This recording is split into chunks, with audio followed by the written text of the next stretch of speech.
Yes, good afternoon and welcome.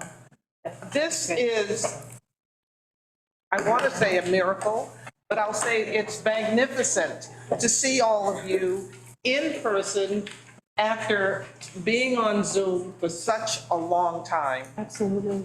I probably, like you, am filled with gratitude. Filled with gratitude because we're part of an extended family and we've all come through this together. And the good news is that we've learned a lot of lessons as well. And through that, those are some of the lessons and the values that we take forward. And I must say that the library and the values and missions of the library are at the heart of all that we do, even when we're not here. And by that, I mean equity, access, possibility, inspiration, and hope. So today we have a full meeting, and I want to welcome back the Community Engagement Committee. And today I'm going to be introducing our new chair and vice chair, and we're going to invite you into a spirited discussion about engagement and contributing to our community. We're also going to take some time to catch up. But let me begin by reading our DEI or EDI, Equity, Diversity, and Inclusion Statement, and reaffirm our commitment. The trustees of the Boston Public Library reaffirm our commitment to racial equity and to the principles of diversity, equity, and inclusion more broadly. The library is formally committed to becoming an anti-racist organization in response to systemic racism, inequity, and injustice prevalent in our society. We acknowledge also that the Boston Public Library Central Library stands on land that was once a water-based ecosystem providing sustenance for the indigenous Massachusetts people, and is a place which has long served as a site of meeting and exchange among nations. We are committed to land acknowledgements for all locations at which we operate.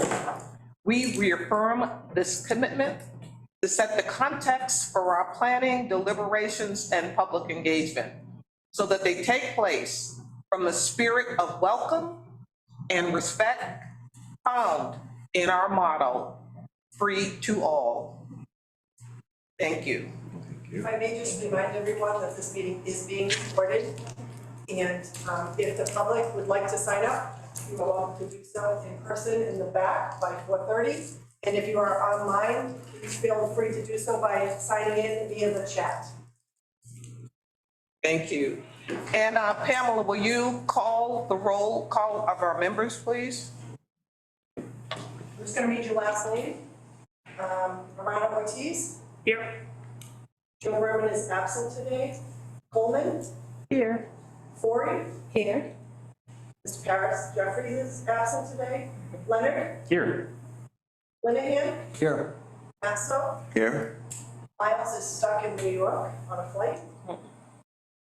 Fons. Here. Tyler is absent today, and Waterman. Here. We have a quorum. Thank you. And I'd like to, everyone has received the minutes from the April 7th, 2022 meeting, which was our last meeting. Is that correct? I see heads nodding. Yes. And could I have a motion, please, to approve the minutes? Thank you, Dunfan. Second, Second. any discussion? If I may. Yes. I can't approve the minutes today. I need Linda and Jose A can't vote new, on it. that's right. Oh, okay. And I need a seventh person, so we'll vote on it for next time. I will post the draft minutes. Thank you, for keeping us on the Yeah. straight and narrow. Thank you. Actually.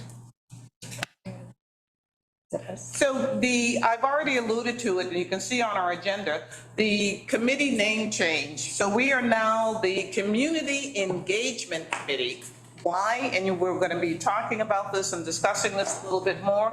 It's because the trustees will be entering into a strategic planning process. So to have a committee that says Strategic Community Engagement Committee and Strategic Planning, for the sake of clarity, we have that name change. Does that make sense to everyone? Makes sense. And we know that Joyce Lenahan was chaired the committee, and she's no longer a trustee of the Boston Public Library, and we miss her. We thank her for her service. But I just want to enthusiastically welcome our two new trustees. And I'm going to say just a bit about them, and then I'm going to let them talk, because sometimes people introduce you and they leave out the good stuff. But in terms of this introduction, I want to really, really, really thank the mayor, Mayor Wu, for reaching out and appointing you and ensuring, as you may already know, the mayor loves the library. And if you're in Rosendale, you see her, you know that she comes and she broadcasts from here, and she supported lots of events. I'm sure I know David and Pamela see her a lot more than I do, but we thank her for that. And in that spirit, if you'll notice, one of the things that she has done is she reaches out to really, really good people and busy people. So if you want to get something done, give it to a busy person. So first, Linda, I want to introduce, because as you know, she was, before joining Suffolk, she was in our Massachusetts State Legislature successfully for 13 years. Emphasis on successfully. And she's now the head of the DEI for Suffolk. I'm really excited that you're on here because, and you'll be sharing this, is all the other collaborations that you have, either with the Kennedy Library, well, you tell us about yourself. Okay, well, thank you, Chairwoman, and thank you all. It's really exciting to be here and to chair with Jose as my co-chair, and we're really excited. I'm Linda Dorsina-Forey, as Priscilla said, been involved in the libraries for a long, long time. I mean, have served now as a trustee, I think since I don't even remember. Oh my God. A few 2020, years. maybe 2019, I don't even remember. 21? 2019, thank you. And so I'm born and raised in Dorchester, so Lower Mills is my library, right? So I've been involved in the library for a long time, happy to be in this role, but really happy for us, the work we're gonna be doing as Community Engagement Committee, right? Because as the chairwoman mentioned, as she read the opening statement, that speaks clearly to really what we are looking to do, right, as a committee. Working with David and his amazing team to amplify the work of the staff and at the branches, and to engage with more folks, right, and to engage with the community. So as Priscilla said, I'm involved in a lot of things, right? I'm a trustee at the EMK Institute, the EMK Institute for the United States Senate in Dorchester, the JFK Library Foundation, and other elements as well that hopefully we'll be able to bring to bear, as all of us do, right? But it's also how do we do our work in terms of amplifying the work that's already happening, which is going to be really important. So I'm thrilled to be here with all of you, and I know you all led this and started it last year, right? In the first meeting, I think was in December, and 3 meetings have happened under the leadership of Joyce Lenahan, and so you all have done a lot of work. We've reviewed the minutes. We've seen some of the pieces that you've brought forward. We've heard some of the staff, right, in terms of the presentation they've made and how they've engaged community, in particular around Boston Public Housing, right? So how can we do more? And I'm really excited. So thank you. Well, thank you and welcome. One of the things that was just really speaks to Linda, the fact that she's so extraordinary, was seeing her at on St. Patrick's Day at the breakfast. She, versatility, right? You were there. Was that few? Yes, you were there. Yeah. That's so nice. That was a long time ago. Historical. Historic. And absolutely. yes, to be elected from Suffolk, and as I said, to serve for 13 years. I'm also delighted to introduce Jose Masso. And, you know, at night, I'm listening and kind of dancing in my seat to Con Salsa. I have been a big supporter of WBUR for years and years and years, and had not met him personally. And Evelyn, my vice chair for the trustees, said, "You mean you don't know him? You haven't seen him? No, come on up to the library. He's speaking up there. You've got to go." I couldn't come that night, but I sent all of my friends to support your series. The recognition for the fact, for what you've done with music has been recognized nationwide in terms of awards and syndication, and to be a leader in that area, to be somebody who not only takes the culture forward, invites other people in. You know, so that translation role, that ambassador role is very much a part of who you are and what you bring. So welcome, and what would you like to say about yourself? Thank you very much, Chairwoman. For me, you know, words like those that you've shared humble me in the sense that I know I'm in the company of such great people. Just look at the names, people that I already know. Being next to this woman here, one of my heroes, is just like, okay, what else can happen in my life that will make it even better, right?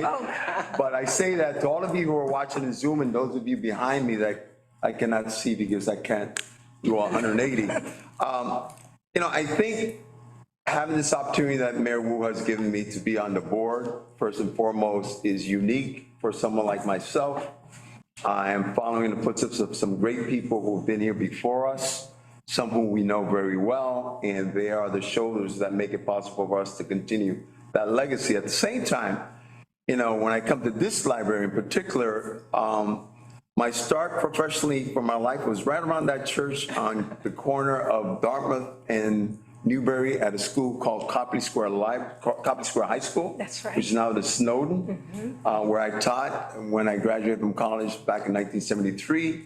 The students there were the ones who motivated me to use media in the classroom, and they were the ones that kicked me out of the classroom. They're the ones who said, "You're in the wrong profession, Mr. Masso. We love you as a teacher, but you should be doing radio, you should be doing television." That's great. And lo and behold, you know, on June 22nd, 1975, I had the opportunity to join WBUR National Public Radio and start my program, which I had been doing for 47 years, which has been, you know, so like my passion, because I use that platform as a way of engaging listeners, creating community, if you will, breaking down barriers, using language and music as a way of connecting us, thriving around the idea that we should be proud of our heritage, especially those of us who are African descendants, to connect with each other regardless of where we're from, to uplift those who make this music part of our daily experience and bring us joy and harmony every single day when we hear what they have to offer. And so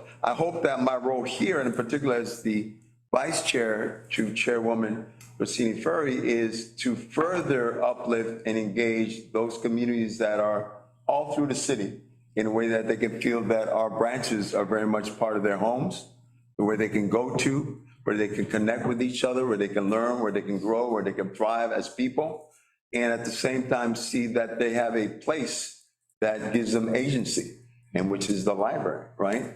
And so I'm excited about this opportunity, working with all of you who are renowned for the kind of work that you do out in the communities, engaging people, bringing them together and creating what we see as being a thriving, you know, new Boston, if you will, that is going to be very much diverse and be thinking about equity and inclusion in everything that we do. So I'm excited.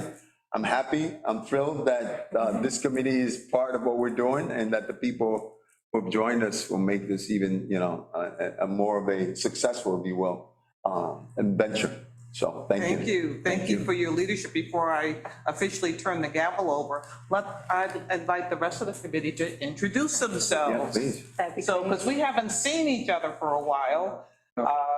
I'm John Linehan. I'm the CEO at Franklin Park and Stone Suites. Yeah. And a little bit more, tell us about the lights and how many people came and. Franklin Park? We did put on our light program again, which is effectively a Chinese lantern festival. Yeah. In the old traditional sense, but animal and this year planet themed, and the families, the couples, it was great for everybody. We brought in about 200,000 people, and the zoo is doing really well. We've for the first time ever in the last couple of years, crossed 1 million visitors. And, for the last 2 years, 20 and 21, been the top ranked museum in Massachusetts for attendance. And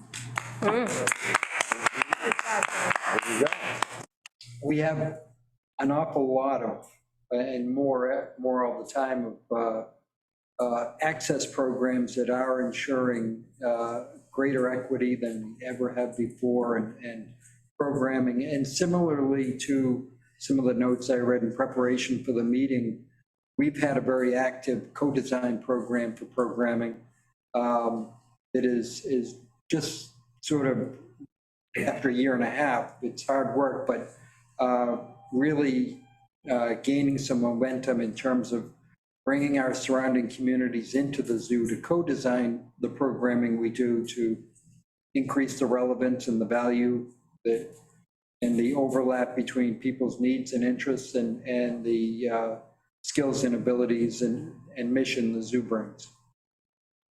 It's great. Yeah. Thank you, John. We went to see the lights. good. It was beautiful. We went twice. My name is Michelle Coleman, and after a 40-year career in academic medicine, I just stepped down this year. Now I'm teaching yoga, and I'm working at the Isabella Stewart Gardner, and doing some other things that are of interest to me. This is my year of exploration, trying to discover and be self-determined after working and being committed to full-time career for 40 years. So I'm trying some new things, but nice to meet you. And in terms of exploring new things, I think that you used.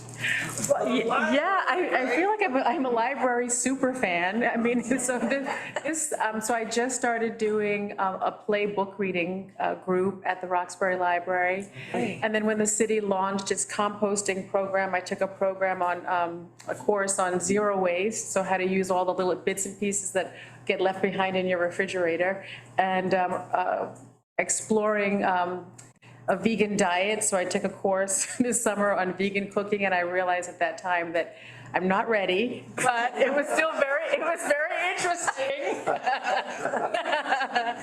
And then I think I really have fallen in love with the Roxbury Public Library, so I'll be teaching yoga there starting in January. So I'm very excited about that. So I think I'm a library super fan. Thank you. So if I can interject for a second, John, I went to the light show with a group of elders who loved it, and they reimagined your reimagination of the space. So they were saying, why don't they do yoga here? I don't know if you're doing yoga, but you may want to talk to each other about that. And we had dinner in front of the, I guess I'll call it the cafe that you have there. Yep, grill. Yes. And they said, well, we could dance here too. And so of course they said to me, Jose, you gonna put some music on? I said, well, I don't know about that. But so I think your reimagining of your space has created opportunities for other people to reimagine your imagination. And then, of course, my grandchildren went and they loved it as well. So I guess, the takeaway is generations that enjoy something like that, Are seeing that. which is great. I mean, I just love seeing it. I just love seeing it. And the diversity was fantastic. It was fantastic. Yeah. But it was good. Thank you. Just want to say that. So I've got notes from what you said.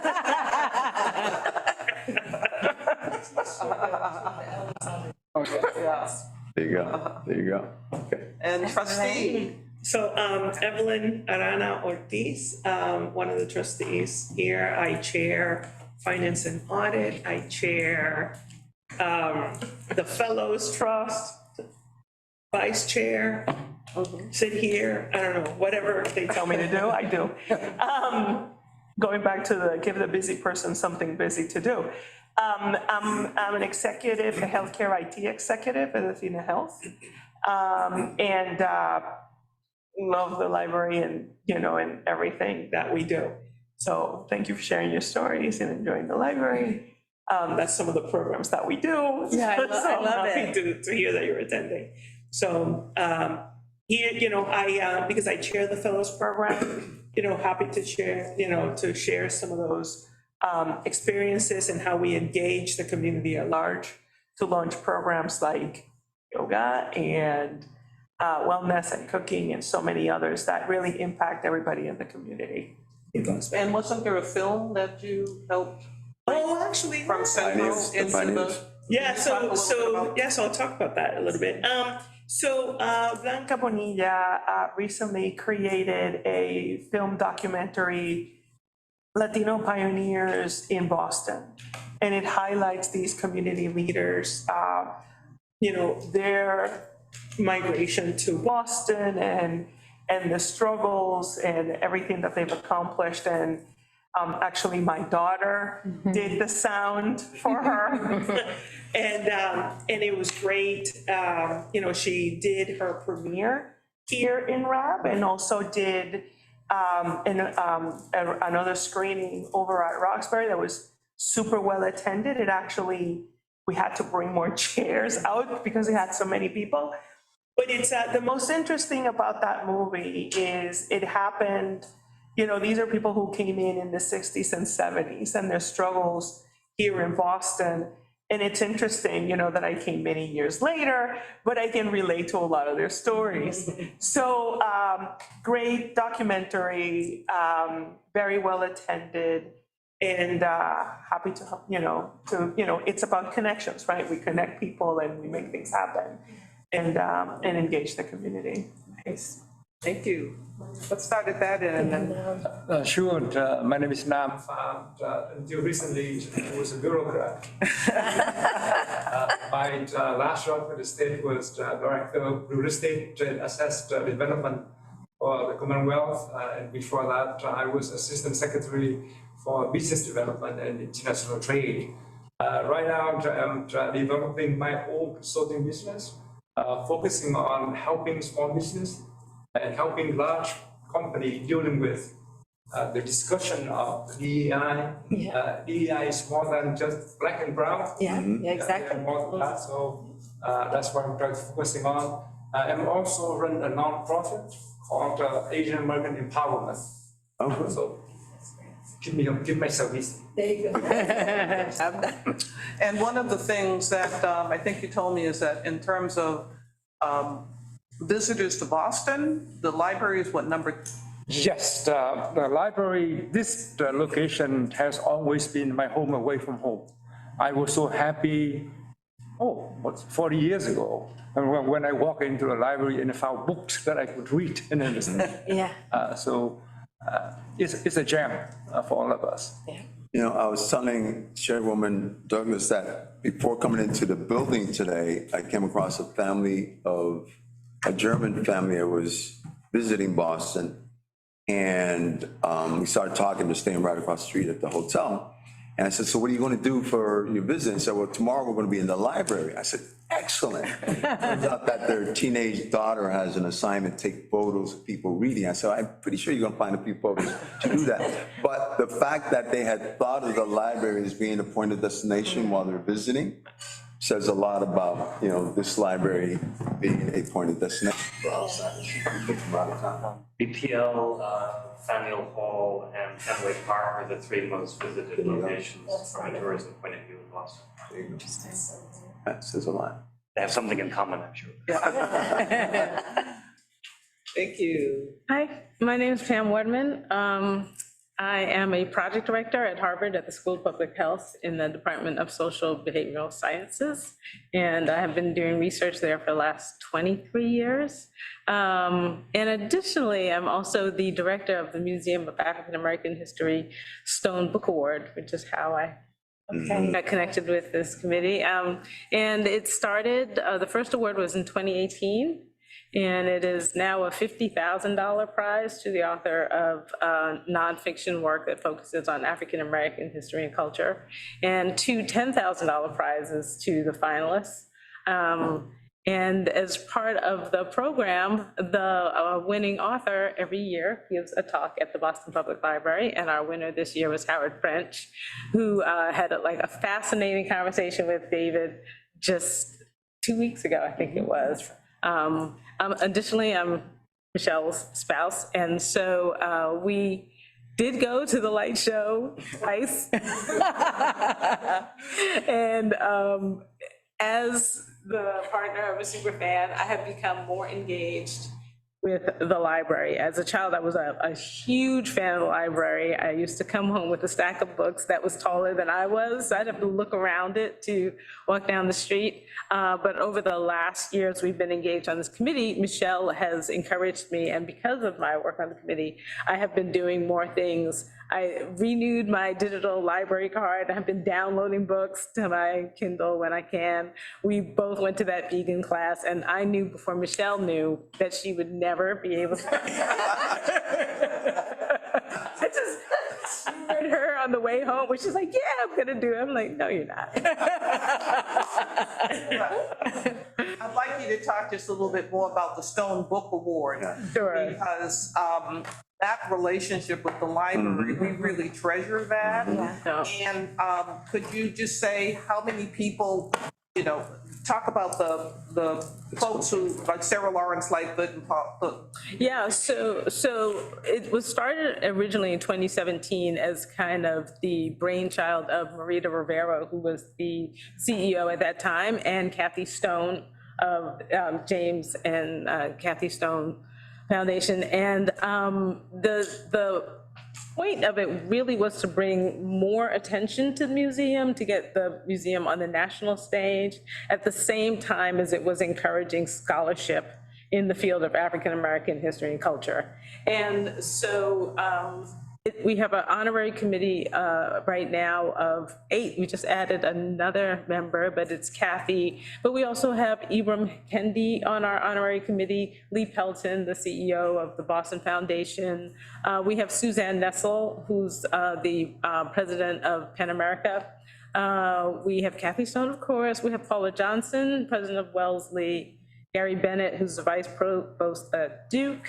Sarah Lawrence. Thank you. Sarah Lawrence Lightfoot, who is at Harvard Graduate School of Education, is our chair. And we just added yesterday Paula Giddens, who is a renowned scholar. She's at Smith, and she just joined the honorary committee yesterday. And so we've been honored to have 5 fantastic jurors who represent both Ivy League as well as state schools, historically Black colleges. We deliberately have judges from all of those types of institutions. And yeah, I could go on forever, but that's weird. So Moss Stone Book Award, that's our website. Very good. Okay. On that note, it's been a privilege on more than one occasion to be able to interview the winners, and I don't know if the one from this most recent one is up yet on our website. You can certainly find the previous lectures and conversations as well. So it's really a privilege to have been able to amplify or become an ambassador of the Museum of African American History. We appreciate it. I think the number of books submitted or that you reviewed continues to grow as well, which is kind of an interesting stat. Yeah, we had 111 this year. Amazing. That's a Non-fiction works focused Non-fiction. on the African American or Black experience. Yes. That's great.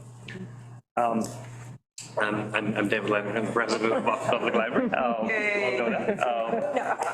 And I think just in terms of, my thoughts about this focus area of community engagement, it takes me back to a couple of the pillars of what public libraries are about in the 21st century.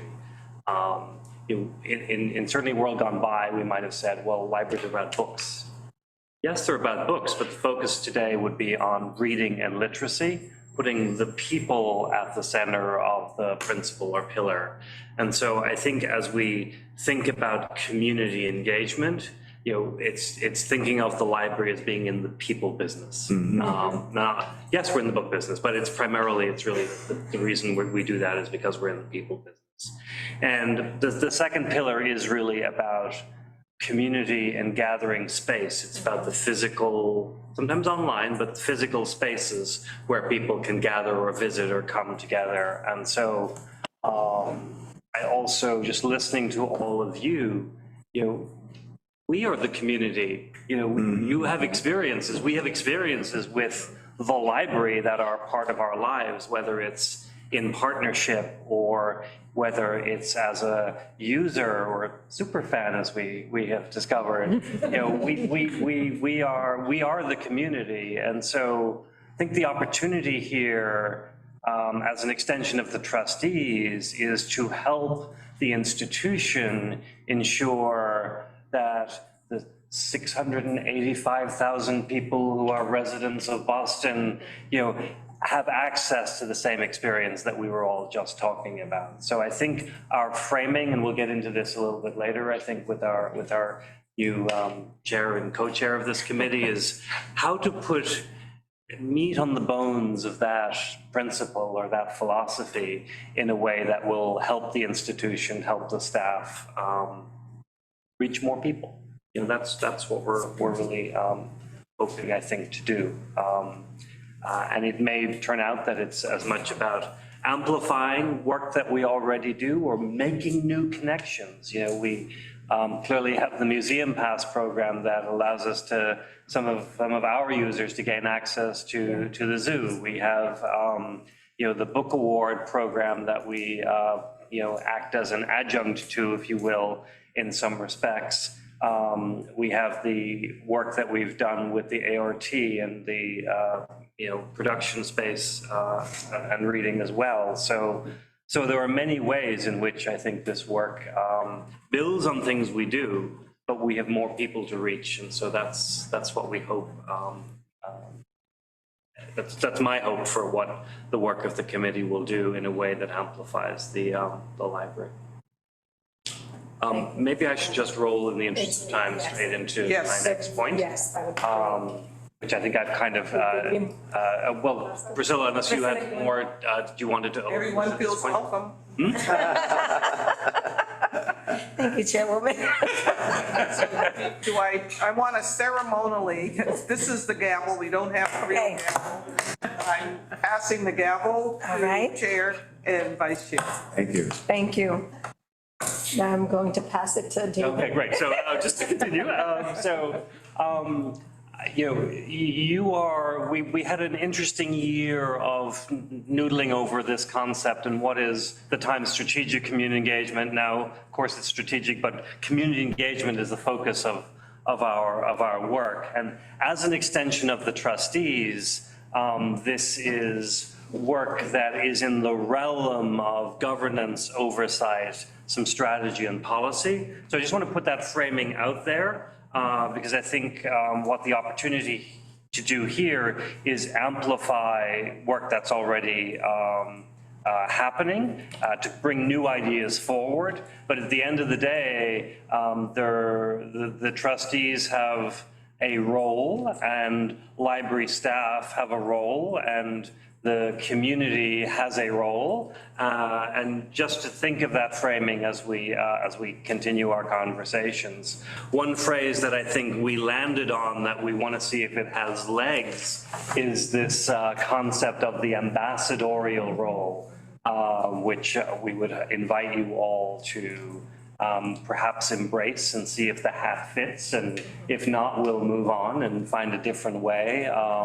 But I really just wanted to take just a second to just situate this work in the broader context of our institution. You are all part of organizations and boards and nonprofit organizations and voluntary organizations. So this is probably not an unfamiliar concept, but again, you are an extension of the trustees in that regard. But don't let that stop you from bringing anything forward. We'll work out where it fits and where it belongs. So there's that dance we will do, and then we will make a creative result, I hope. So.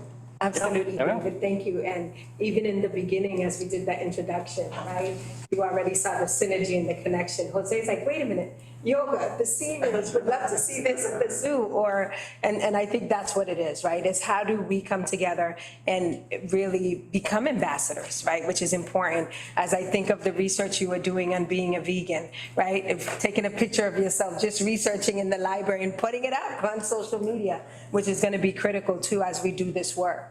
To really engage more people in coming out and joining events that are already scheduled at our branches, and how do we get more folks to come out, And right? even discovering what is already on offer. I still discover new things when I see the newsletter or the weekly or whatever every day, that like some creative group of staff have, been blessed to continue and evolve. So yes, we have done yoga in the Guastavino room and the Abbey room and in some of our branches. And so it is about, I think, also discovering what is on offer. Yeah. Because one of our challenges, we've already acknowledged this, is it is often about getting the word out about what is already happening. I think the count for 2019, which was the first full year before the COVID pandemic, we were offering 12,000 things that we counted as individual programs throughout the whole year. When you count the formal, conversations with an author, down to a scheduled program that a branch staff member has done with the community. And so I surely do not think it is about more, but I think it is about curating and presenting and engaging. Perfect. We agree with you. You want to lead into this in terms of Sure. the draft mission, Jose? So we are aware that we have a draft that was put together prior to both Linda and I assume our new role, but we just wanted to touch on it so that we once again reaffirm that this is the direction we're moving in.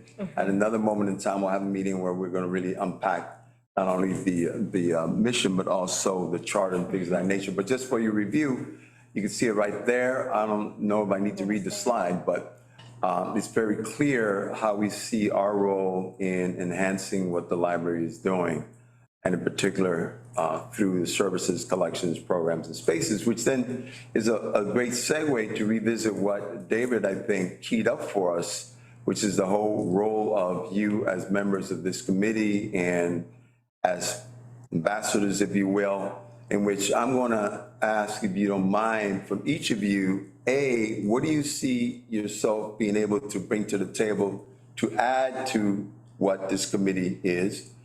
B, what would we be able to say in a year or two that we've been successful as a committee, right? How do we measure success? And then 3, what would you like from us as your leaders in this, if you will, and also from the president and from David and staff, so that we can move ahead this agenda of what community engagement is. So I guess the first question actually is, and I'm going to start with you again, Paul, how do you see community engagement? When you see the word us doing community engagement, what does that mean to you? I sort of fall back on. John, I'm sorry. Sorry. I fall back on, that's my brother, by the way. Okay, looks just like you. Fall back on what I was talking about, which is in many ways the incredible resources. And David, as you said, the more I learn, the more amazed I am about EPL and what it brings and what's available. But meeting the people, particularly the people that don't use the library,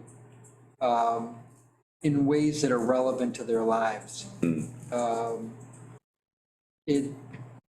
And much of what is happening is relevant, but it's a matter of making them aware of that relevance.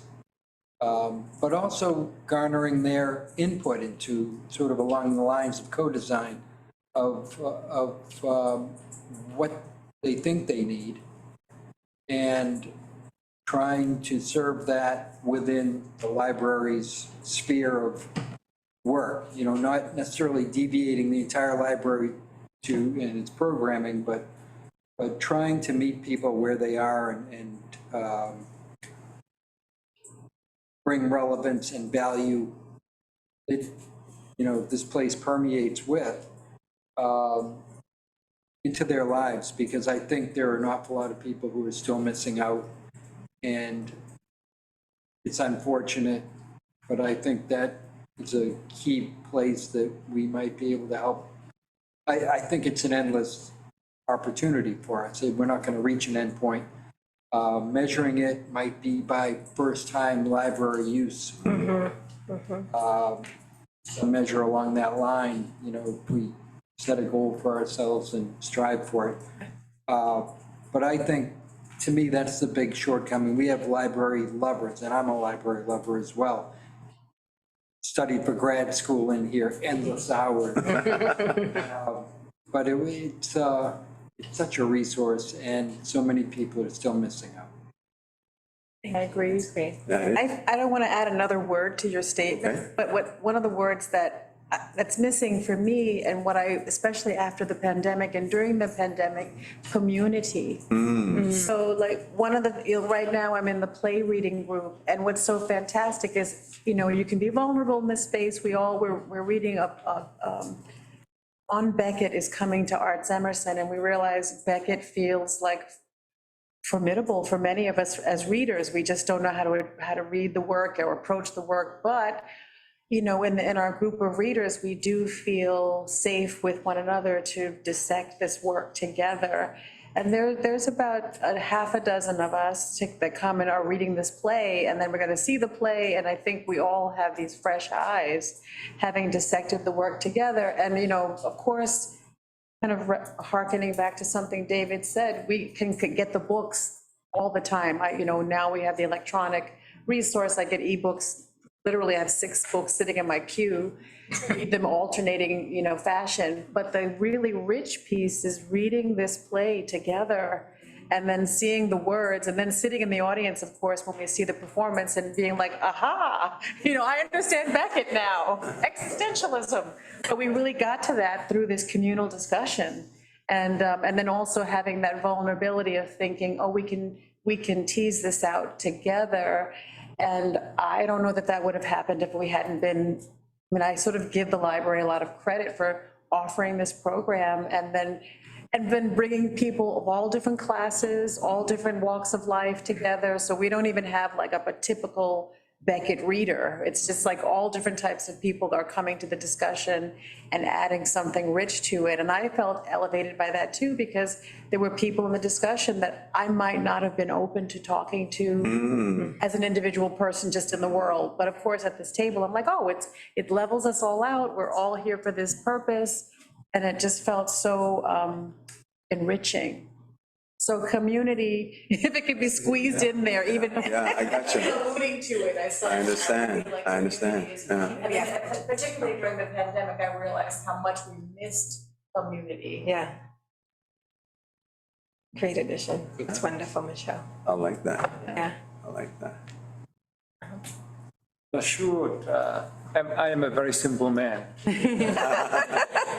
I think in the context of the library and the community engagement, for me, it's a two-way street. We need to bring my people to the library, and I need to bring the library collection service, program spaces to my community. And I think that would enrich everybody, our community. I also like to add that in that mission statement, I've tried to think some way to emphasize the fact that over the last 2 years, we use virtual spaces. Right. And this, we're just talking about physical space. So if we can emphasize that, then people, I think, all right, I don't need to walk or take the T to the library, but I can still use its services and collection through the internet, through the metaverse, or whatever verse is that they're talking about these days. That's great. Thank you. So let's pause a second there. So what I heard you say in that last piece is the idea of the new normal maybe not being what was in the past of physicality, even though we missed that, right? Yeah. Chairwoman and I were talking about seeing each other in concert spaces where we could hug and hi and enjoy the same moment, at that moment, not only we're enjoying as a community, but you're saying that maybe it's some kind of continuation of what we've lived in the last 2 years being now part of the new normal. Yeah. So that we don't just quickly say, okay, a year from now, open, libraries shut down, virtual, but that we continue that as being an option. Just like today's meeting, we in person, but we still have Zoom link, Okay. people to interact. And that still remains. Yeah, I mean, I think, you know, a couple of thoughts on this. The word hybrid is one that we've started using a lot, that we may not have used quite the same way over the last 2 years earlier. So I think our reality is now a hybrid reality. I think the transition, or what started as a transition and maybe is now about balance of the move from the physical to the digital started 20, 25, 30 years ago. And that has an impact on the whole of the library's offerings and holdings. So I think, you know, today it's much more, again, going back to books, it's much more about the balance. Sometimes you want an ebook because it's easier to read on a beach or a plane or just on the T. Sometimes you really prefer physical turning of the pages and the tactile experience of being immersed in the book. And so I think that applies to our other areas as well. The transition of the workplace and the nature of urban civic living has accelerated as a result of the last 2 to 3 years. And so what is the library's role in this? In some ways, it amplifies the value of the electronic or digital connection because we can now reach more people than we have been able to reach traditionally. There are seniors who are homebound that we must continue to use these resources as a way of reaching. But at the same time, because so much is electronic, so much is digital, and we've been deprived of it, we crave the in-person as well. So I think it's about paying attention to this emerging new balance, this emerging new hybrid way of living and being in society that we have to work out what is our role in that, right? And it's not a static, it's not an equation to solve and you're done. It is a continually evolving situation that we must continue to pay attention to. And occasionally get wrong and then correct and move forward. No, it's organic, so it's definitely going to go through its ups and downs, but thank you, that's good. Pam? Can I just touch on the seniors thing? I think we mentioned seniors a couple of times, and I'm sure smart people than I am have been thinking about this as well, but there's a way that we can reach more seniors now via the virtual thing. I'm thinking in terms of church, and I'm on the vestry at Trinity. And, you know, they are talking about trying to bring people back physically. And one of the things they realized, though, is that there are seniors who have watched every single Sunday service that was, you know, on Facebook Live, and have encouraged their neighbors and peers to do so. And so in some ways, the number of seniors who are able to participate in events has grown. And so there might be something to be said to seriously kind of gear things towards that community. And again, we might not be bringing them to the library, but we are bringing the library to them in ways that we couldn't necessarily do before. Yeah. So, but then I want to say one other thing about community, because when we were talking about community, I was thinking, all right, what is my community right now? And with the book award, it's the authors. So we have a significant body of authors. We've had 345 books submitted over the last 5 years. And in my head, I was thinking it'd be great to figure out a way to partner, and I think I might have said this before, David, partner with more of the local scholars, a lot of whom have submitted books. You know, there are a lot of folks in this Northeast area who have written books, who have submitted books for the book award. And it'd be great if in kind of the book awards off season, we could do some stuff to get the authors to not give talks at Harvard or Tufts, but just give another talk at the library. And the library can buy books from the authors. And well, I think when we had our first talk here, we actually had the winning books in the back, and the author was here to sign. And so, yeah, it was a great partnership. And we have the many branches, 26, Yes. where there might be a theme or an issue or an artifact or geography or something that's relevant to that book. I'm picking up, relevant to to that author and to that writing that would bring people out. One of the things that we talked about is offline is, that I think a lot about is when I think about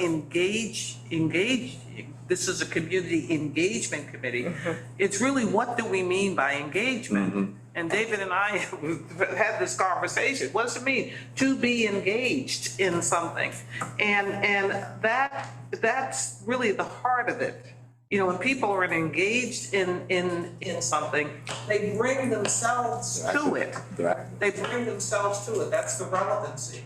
They bring themselves to it. They have some interest. They bring themselves to it in a way that there's a need or something that's being filled or refilled or refreshed. So engage, it's like, I used to drive a stick, right? And you would engage the clutch, and you probably have to do that on your new scooter, right? It's a little balancing act. Yeah. It's a dynamic thing. So I wanted to say that about engagement. The other part has to do with, why do people, how do we, how is it that we see our community, which you started to talk about? And each one of us has a community that we already belong to, right? And how knowledgeable is your community about the library and all the different things that we're here? Are you inviting your community either online, physically, to join you at an event? I mean, you do, I'm sure, you've been, I think we all do, but I think we can do more. No, I would underscore that by saying that in many cases, we have several communities that we engage in, right? Our lanes are many. We're not just in one lane of who we connect with and how we connect. I think the idea of uplifting, the library for what it does, and many of us are not aware of what it does, because again, the box is still very much go to the library to get books. Well, it's much more than books. It's people and the things that occur when you are connected to the library and its many branches, right? What is the vehicle for us to engage our communities with the libraries, the local library branches? What is that? How do we use it? A low-hanging fruit is what you have in front of you, that passport, which now is very much part of a way in which you can visit each branch, get it stamped as if you were visiting another country. And therefore, at the end, I don't know what you receive, but whatever it is, at least you are familiar with what all the branches are. And so in my mind, I see myself going to the different branches, getting the stamp and taking a photo with whomever's stamping it and sharing that as much as I can outwardly with all of these folks that I engage with, right? So that's like, again, what are the triggers that we might have at our disposal to engage people, even if it's just to know that the library is part of their community. And then the other piece is engage them to know that activities such as those films are taking place, or the conversations are taking place, or the resources that the library has to have people aware of it. How do we do that? But I think, the engagement piece is critical, Madam Chairwoman, because at the end of the day, close to 700,000 citizens reside in this fair city, of which if we had all 700,000 engaged, imagine what this would look like, right? David would be asking for more resources to take care of it. Well, long before that, yeah, we need it now, but. But just, again, if we measure success, we could sort of like start saying, where are we today? And what have we been responsible for, if you will, that has moved the needle with regards to engagement? And what are concrete examples of that? Some that we could take credit for and some that might be just collateral, right? But in any case, know that the engagement piece is what we want to at least focus on as to how we really get our citizens to feel that this is open to them, part of their. And I think many of you touched on it, right? In terms of, as we went around the table, which was important, And please, Evelyn, I mean, I know, as trustees, I mean, we talk about it all the time, so we want to hear from you as well. But I mean, I think the reason of doing this go-around in terms of having the conversation around engagement is, it shows up differently for everyone, right? As John mentioned, is as we work to engage, it's understanding the 26 branches in the communities that they're in. Right? What is the need as well, right? What is the community looking for in terms of getting connected to our library? Sharing what's happening already, and how do we help expand on that if there's a component that the library is missing, right? How can we tackle that? You mentioned measurement, right? First-time library usage, right? That's a data point, and metrics and data is important, right? Like a point is how many people are using our libraries now, right? In terms of the 26 branches. We probably should have a number of that, which I know we do, and to see, okay, if we had 20,000, or let's say we had, I'm going high, let's say we had higher, okay, good. In one branch, I'm saying. Oh, no, in one branch, yeah. Okay, good. I'm picking a branch. Let's say in a branch, we had 20,000 after doing concerted effort, and the team really, right? Because the staff has all these different programs that are happening with marketing and communications and what have you, right? With equity, right? As we think about, I'm looking back here, I can't even turn around. But as we think of, just getting people engaged, has that gone up in a year, right? So that's a measurement. Nam talked about, how do we make sure that we want people to be connected virtually, and you said it too, Pam, right? The virtual community, which is important. People can, yes, do the virtual piece, so people can come into the library physically, but the other piece, even the branches, how do the branches step out of the four walls, right? And we have these active spaces that's around the library. How are we doing things as well as an organization to connect with community, which we are doing. I'm saying it is happening. But how do we work more on amplifying that and making people feel, I'm first generation American, right? My first language, Haitian Creole. So how do we make sure that, these different cultures within Boston, right, feel connected as well, which is going to be important. The piece around community, right? And it goes to that.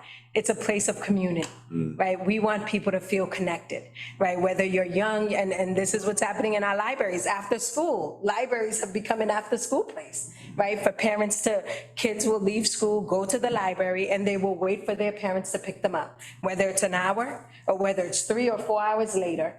And the teen directors, the children's librarian, I mean, they have their handful, right? So how do we help support staff and understand, what are the needs, right? How else that we can help with that? And then, I mean, there's just so much. We talked about the hybrid piece, right, which continues, because we have to continue that. But this has been a great conversation.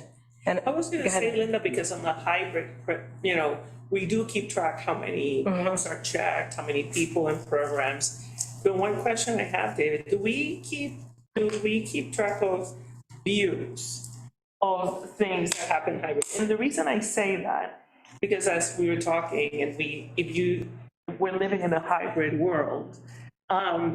So when I was, I was mentioning to Lisa that I bumped into Jose's program, that the series that he was doing, and I can't remember what I was looking for, but I was like, wait, he's doing this? And then not only that, I was in Puerto Rico, and then I was like, well, wait, I'm looking at the agenda, and then I see, oh, but I wanted to see that, and I wanted to see that, and I want to see that, and now I missed it.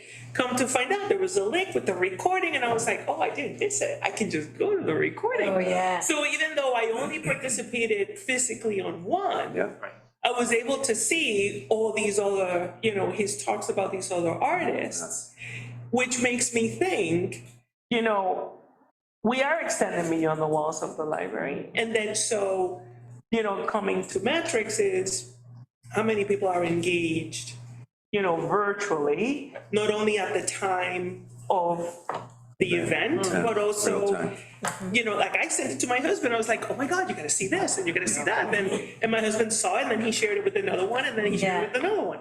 So, thank you, social media.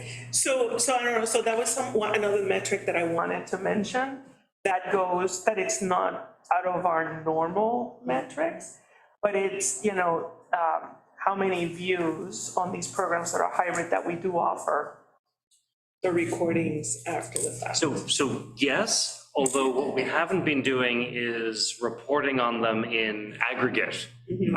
So we have the data, we just haven't, because I think when it comes to measurement, it's not only important to do the base tracking of whether it's a virtual engagement or an in-person engagement or a transaction, and you want some quality analysis too, that's a whole different sort of part of the conversation. But then do we have a report that tells us? So for the author talk with Howard French last Friday, X number of people watched it live.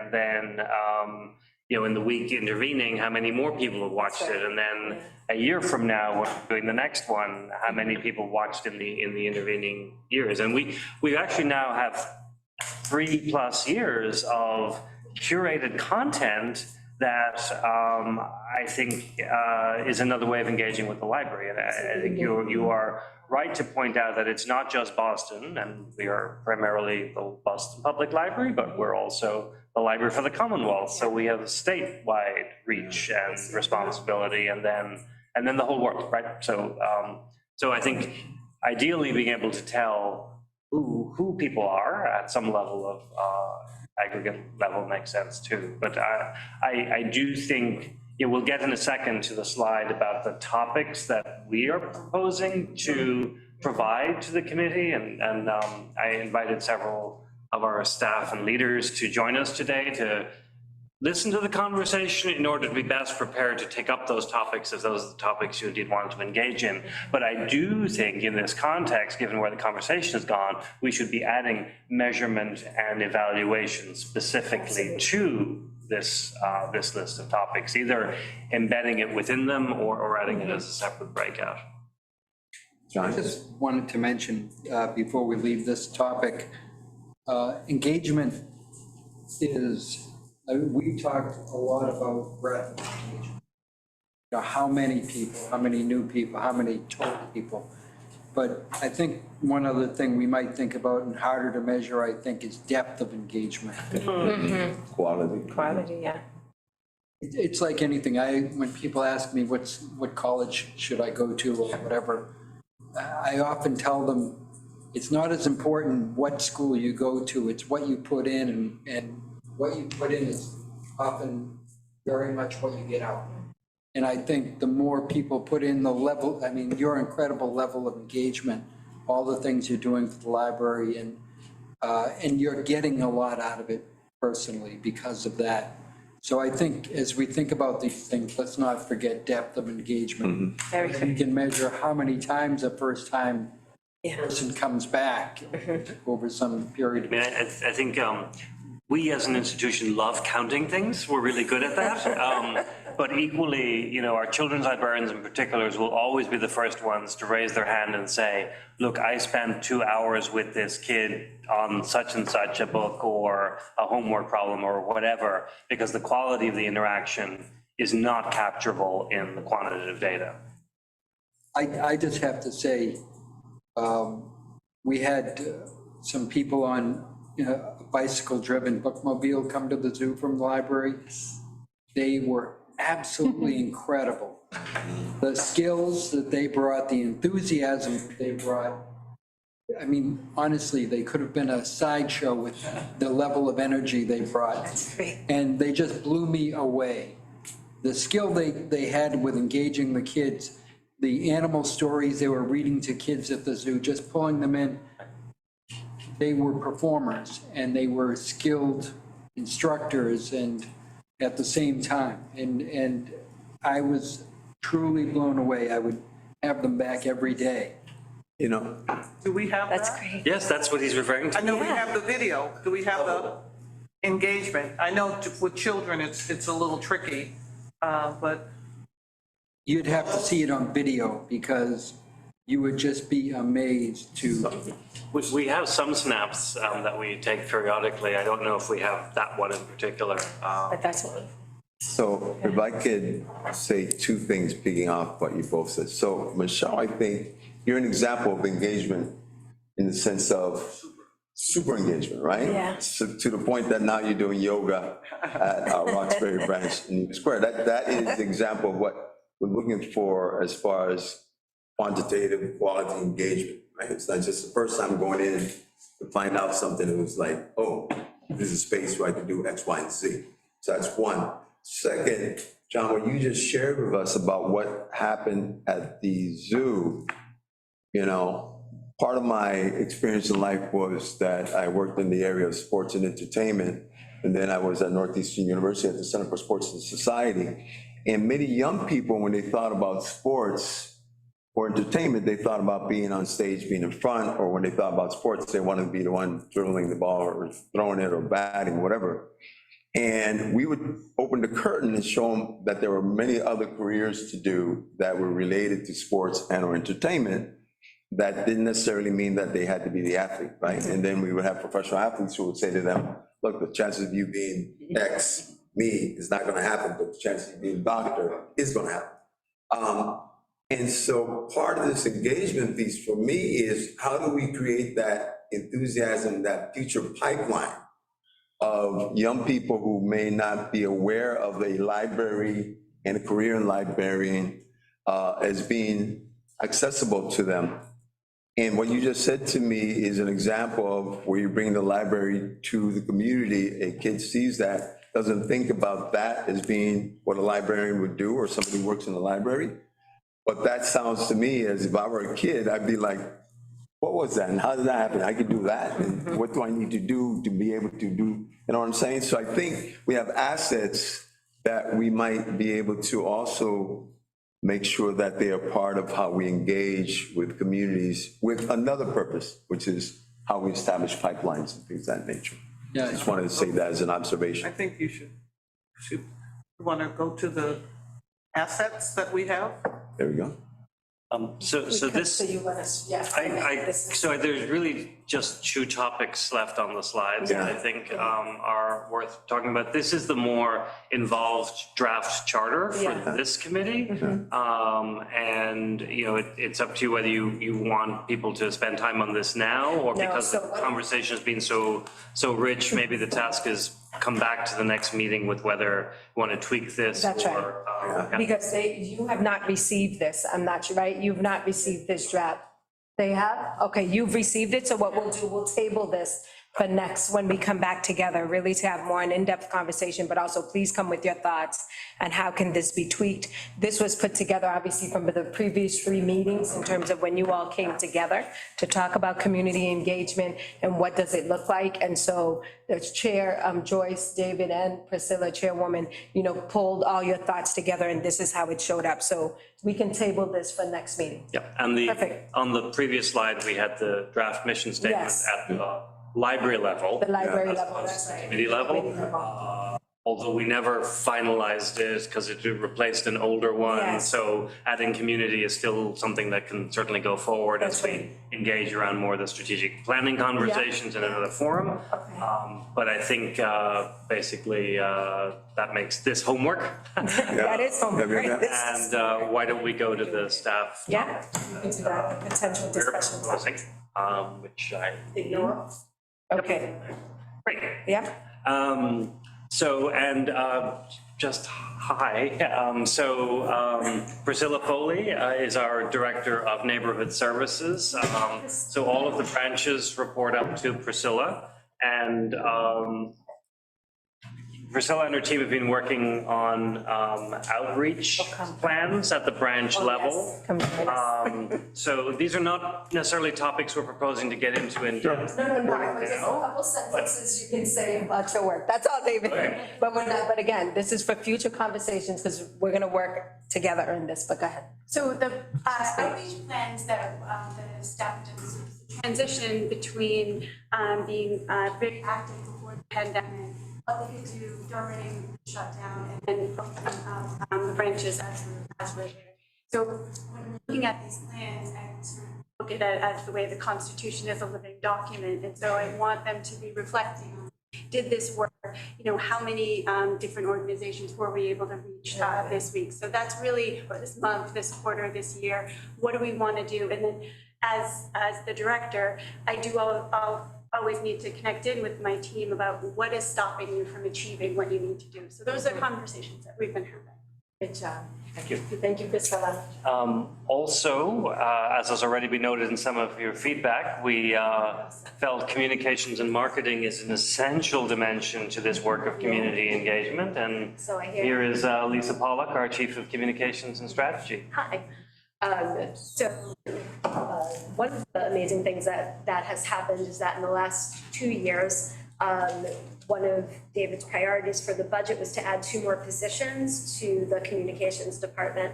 For the first time ever, we now have a dedicated social media person. And we're also adding more capacity in the, on the PR and media side vision, with the intent to think more about the weekly newspapers, more community-based outreach. As we had been looking, as we were doing comparisons, we discovered that we have a much smaller communication staff than most other libraries of our size. So right now we're doing a lot, but there's a lot more to be done. One of my dreams and hopes is more patron acquisition, and I have some thoughts about doing that. More local outreach, and then we have a whole lot of thinking to do about outreach in other languages that are not English. So making more of connections with immigrant-facing media and those communities. I can ask a quick question while she's here. Has the library gone through a branding exercise? It depends on what you refer to as branding exercise. Have we updated our brand standards and our guidelines and all of that?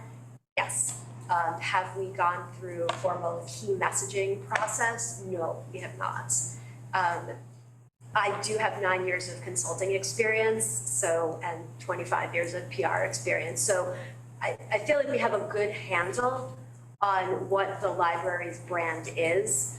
One thing we have not done is an external survey to see, to sort of test those assumptions.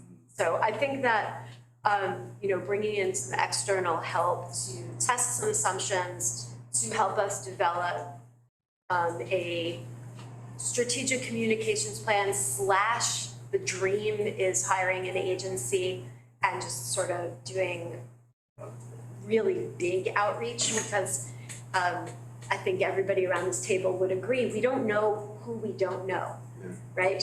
Yeah. We know who our cardholders are, we know how to reach them, we know who our 300,000 subscribers to our newsletter are. Beyond that, we've got the entire Commonwealth of Massachusetts who are potential patrons. And so one thing that we do a lot of sort of targeted outreach, but we haven't been able to do that big blanket patron acquisition. Yeah, I feel like a library is similar to a zoo.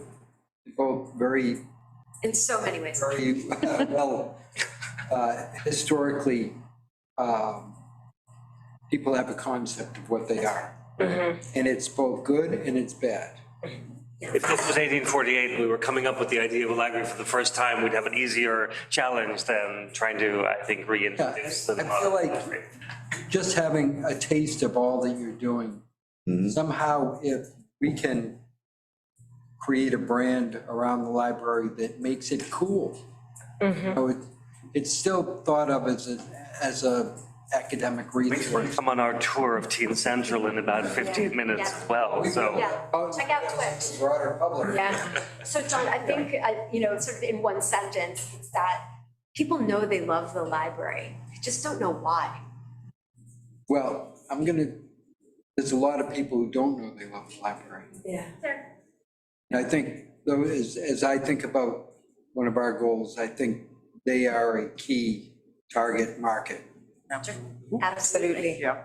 And then, okay, this is gonna be fascinating when we do deep Right. dive. I was afraid of this, but. No, but this is good. And also, I just want to throw, the strategic planning, this is a topic, yeah. this will also, I mean, this Very is so good. many different. It's all layered Yeah. over, but very good. Thank By the you. time we exit our multiple sort of efforts, Yes. or transition them, not exit, but in a 6 months' time, or a year's time, or 18 months' time, I think there are a lot of efforts that will will converge around this work more broadly. Absolutely. Just quickly, just in this virtual world, you were saying that the constituency might be the entire Commonwealth, but I think it's bigger than that, right? 100%. It is. I still read the New York Times, and I've been here for 23 years. So, I mean, I think that, people are from everywhere can tap into what the BPL is Absolutely. offering. I think that the potential is global, and certainly when we think about our positioning, especially as a research institution, it's very much global. But when I think about what our real mission is, helping people enrich their lives. We are the library for the Commonwealth and of the city of Boston. So to me, those are always going to be my first priorities, is sort of that real community grassroots stuff. But you're 100% right. But if I think about like The hierarchy of needs, Yep. like that's And there is the that's dimension of the public funding as well, which There is is, that.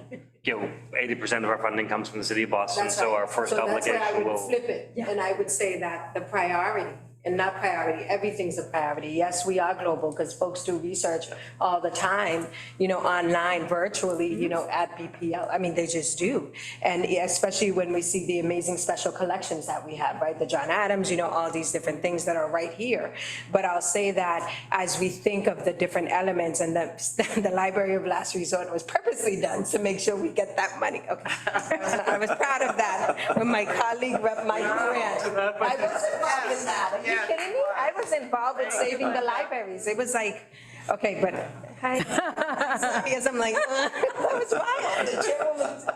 But I would say that, for us, it's City of Boston. I'm gonna say that. City of Boston, the 700, 800, but now we're probably like 800,000 people because of all the residents, but 700,000 people, then Massachusetts, then global, right? Because even as we think of, just the events, as we were just talking today, right? So a lot of these great things are happening, and is how do we get it out there, right? How do we make sure that the Vietnamese community knows that, we're celebrating X, right? Or that, just like what John's doing at the zoo and the Incredible Light Show, right? How do we just connect the points? And I think it starts, yes, grassroots, it starts in Boston. And then it's gonna amplify into Massachusetts anyway and globally. But I think that's the mission of this engagement group. I just wanna ground us in 80% of the funding comes from the city. And so we wanna make sure that all the residents understand that there is a place for them at the library. They may not have grown up in the library, right? In terms of going back to, people know they love the library, a lot of people don't, right? Because they don't know. And they're thinking maybe it's not for them. They pass it every day and they're not sure. But this is gonna be great. Thank you, Lisa.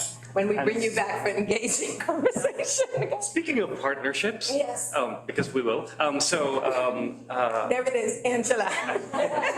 so I think many of you have met Angela Vizaga at some point, and here she is. So she's the Director of Strategic Partnerships, and a relatively new position to the library. So in some ways, we are still together getting our arms around the focus. Yeah, and I've been in this role for 2 years. I think my predecessor was also in the role for 2 years. And I started in this role during the middle of the pandemic when our doors were closed, as were most institutions. So it was interesting to pivot into what does a partnership look like when our doors are closed, when other doors are closed, when folks are hesitant to get together, right? And what's been very encouraging has been that the past couple of months have been very busy for us because everybody wants to work with the library now. And so looking at now it's the perfect time to look at what do these partnerships look like.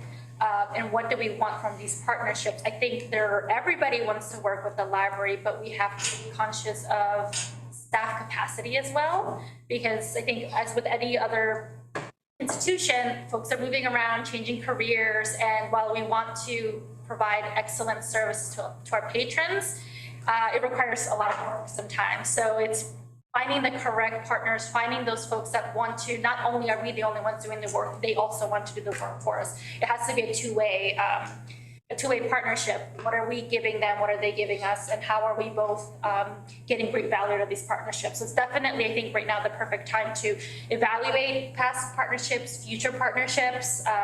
And I'm very excited because we have a lot of new roles as well in the library. So we recently have a social worker. We also have a career counselor and health and services librarian, and these folks are a great resource for our patrons, but they're also very interesting roles because they can also bring new partnerships to the library and new resources for our patrons. So it's an exciting time right now. I think there's a lot of possibility to do more. So I'm looking forward to bringing more partnerships to the library. I think we know that some of these will be strategic and long-term as opposed to one-off situations where we just do a thing together. That's right. Although that's a very gray definition that we haven't necessarily settled on yet. Equally, there are institutional relationships that Angela to date has been primarily focused on, but there's perhaps guidance that can be paired with Priscilla's work in branches that allows local partnerships to be brought into the equation as well, without all of the work landing on one person or one team. So this is work that this first year post-COVID, we get to unpack this a little bit and see where it can go. Do you have corporate partnerships so that corporations are sponsoring programs? So that's really the domain of the fund, the Boston Public Library Fund. I mean, at the end of the day, we'll be doing a celebration with Bank of America on Friday night because they've been such a long-term sponsor of certain programs. But we try to not use the partnership word in that context to try and make it clear that in this realm, it's very much about the programmatic interaction. But if you talk to the leaders of the corporations, of course, we're partnering around what we're going to do together, and often they want some level of involvement in the thing that they're sponsoring or supporting. Yeah, and I think a lot of corporations are also thinking about how they can give back as well. So we've had a lot of requests for volunteer opportunities. So this is something that we can definitely tap into, but it requires more staff to do this, but there's a possibility to get there, Yeah. And I'd like to introduce the last member of our team that we brought forward today. This is Woodney Celestine, who familiar to some of you. We were lucky enough to get from the city's Office of Neighborhood Services, so has a deep sense of how Boston's neighborhoods operate as civic presences. But her role here is as our Equity Programs Officer, which we're almost at the end of year one, or more than halfway through year one. Wow. So, Hi, thank you so much for this introduction. My name is Woodney Celestine. I'm a former neighborhood liaison for the city of Boston, and I served for almost 5 years. So I have a very good sense of what the neighborhoods are like. We've been in the living rooms, we've been very close to the people. So in bringing equitable service to the library, I'm thinking in terms of how are you abled when you come to the library? Many are differently abled, right? So some people come in linguistically, they have something different, right? Not everyone speaks English when they come here, right? And some people are differently abled physically, right? When you do come to the library. So bringing equitable services, I look forward to bringing our video interpretation services to the library, and you can see how it's impactful. And when you have a patron come in and they need sign language, we can do that, right? We have a service that's already available to the office, through the mayor's office of language and communication access. It's one click and you're there. So we can use that for both sign language as well as language interpretation. So as a project we're working on, Priscilla's been by my side, taking a few meetings with me, meeting with IT to understand what we have available, what we need to work on in order to bring that BBL wide. So I look forward to that. And as someone who speaks multiple languages myself, I speak 4 languages. I know what it's like to not speak English. So it's important to me that when people come to the library, they feel as welcomed as possible, because we're here for everyone, we're free for all. So, and just for one more piece of context, that Brittany's work in the first year has very much been about internally focused within the organization and working with some of the equity challenges within the organization. Our hope and goal as we move into the second year is to bring more of a balance to this work being as much about being patron-facing as being staff-facing. But we started this way deliberately, and so we're evolving. Yes, if I could also add, and if you want an idea of what we do internally, just today, we made the connection with the Office of Language and Communication Access. So I have 2 members of our 8 working groups within the library. We have a collection working group, and they'll be engaging with OCLA, that's the acronym for that office, to better understand what data we have while we're moving towards our world languages collections and how we develop them. So, That's yes. great. Thank you. That's wonderful, Whitney. And first of all, I think it's so important, to have the equitable service piece and that work. And I'm happy to hear that it's not just, it's how for internally, it's how are you working with the other teams too, right? That it's not just with Whitney, and we know this with DEI, sometimes it just stays with us, but I know David knows this, but also working with like the branch outreach, communications, the local partnerships, to be able to say, as we're doing these events or doing this work, that we're also being mindful of the diversity of the city, which is important. Absolutely, and I'll end by saying that as a person who spent years at evening meetings with neighborhood associations, so the civic leaders, we're very close, love them so much, so I look forward to seeing that work grow and us engaging all the partners that we can in the community. Thank you. Very good, thank you. It's good work. Very good work. I do think we should keep the civic engagement phrase in the back of our heads as we Yes. do this work as well. Absolutely. That it is not just about engaging with the library, but we are helping citizens bring their full selves to their community. So. Very good. And last one, what is that? You made a reference earlier to me suggesting I would want more staff in order to do some of this work. So I'm putting the placeholder in right up front. You put it right in there, yes, you did say that. We will need to think about that. I agree. I think, first and foremost, knowing the reality of the new world as far as the new normal in the workplace, right? Those who have left, those who are leaving, et cetera, and the demand, because what was in 2019 as far as the demand here, I foresee is probably going to increase, even though we will continue to do certain things such as virtual, et cetera, but there will be, if we do our work well, engaging community, my expectation is it's going to increase, absolutely. right? And so therefore, if we're doing the right thing about increasing the engagement piece, in which people will feel the library and the library branch is very much part of their ecosystem, you're going to need staff and other resources to be able to support that engagement, right? Because But I think a good starter is how there's a lot of programming that's happening today, right? And there's times, from a fellows program, we do review the outcomes. Yep. So not only we decide and prioritize what the programs are that need to be carried out at Roxbury, but also, how did they do? Yeah, Do we of course. fund them again? We don't fund them again? Yeah. And talking, about what Angela was saying, right?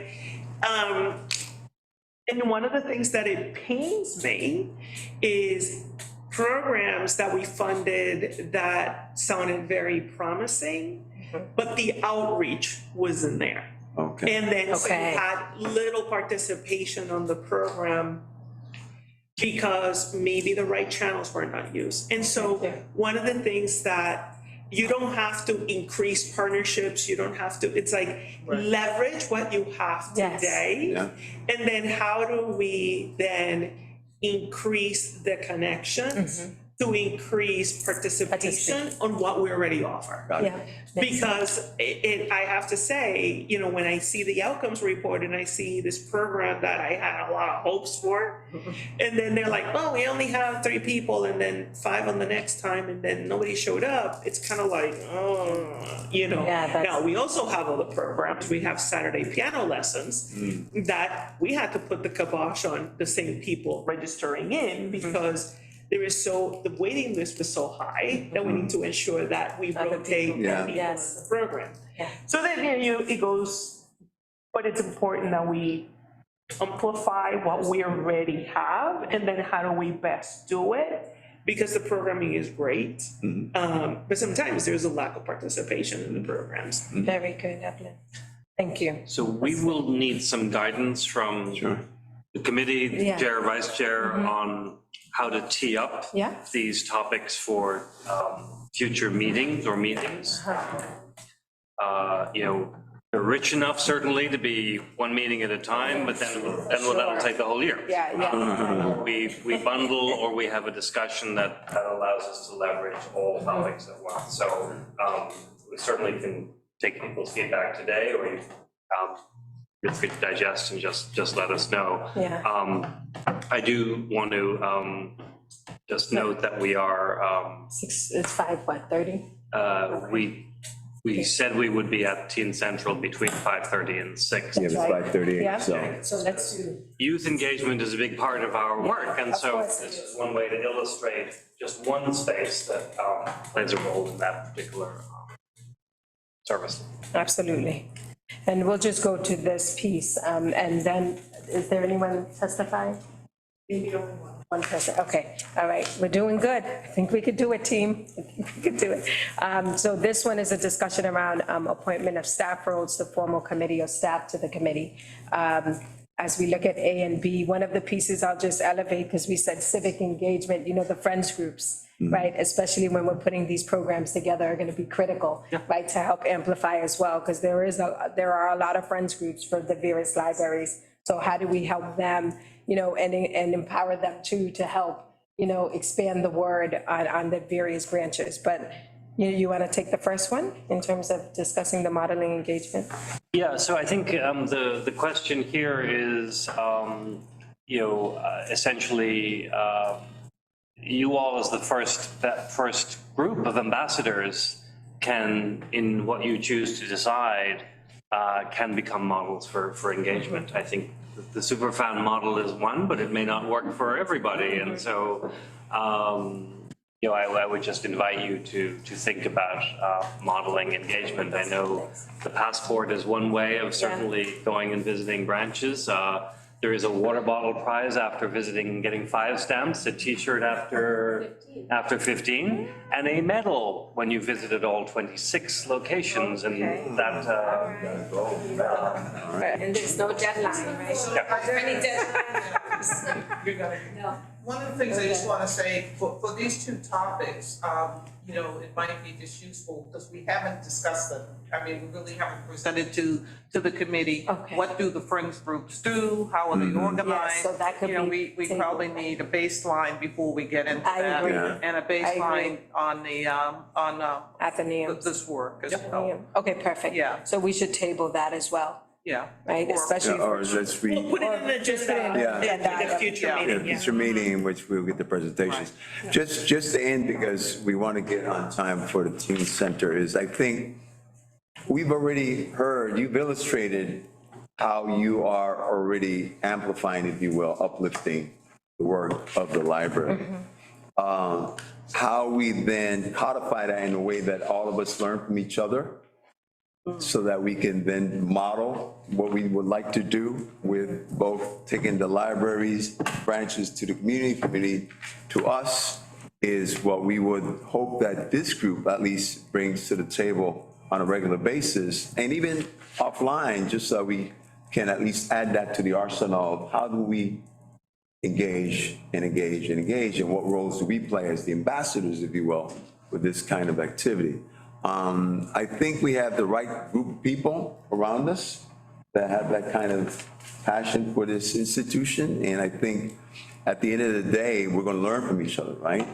And I think the more that we can share these opportunities, the better it is for us to make that what the profile, if you will, David, is of us as ambassadors. And to help you, There you go. Is the yes. our Chief of Communications has provided this first draft to you, which we designed for the full Board of Trustees, and they'll get it too, but is all of the ways to find out what's going on, where and when. And there are a myriad of them.